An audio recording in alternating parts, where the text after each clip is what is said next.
This is only happening, and it's only happening properly, when the hearing aids are properly fitted to compensate for your hearing loss, and not just for comfort.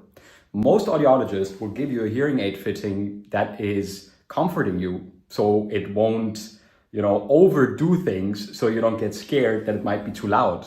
But you have to know that modern hearing aids, they cannot destroy your hearing. So you need proper amplification in order for the brain to fill in these gaps. Therefore, your tinnitus is going to turn down.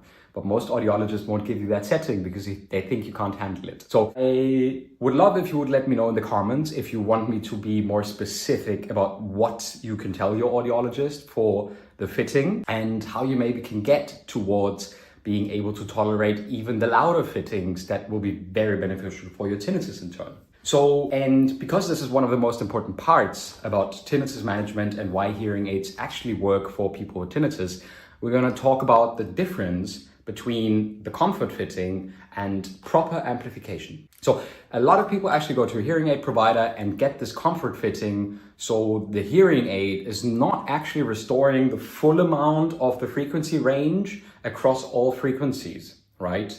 And often this is under-amplified because full amplification would feel overwhelming to you. So instead of you saying like, okay, I can't wear it, like this is too much, and you never wear the hearing aids, they say, okay, well then let me give them a fitting with which you are comfortable, so at least you do wear a hearing aid and it's a little bit better.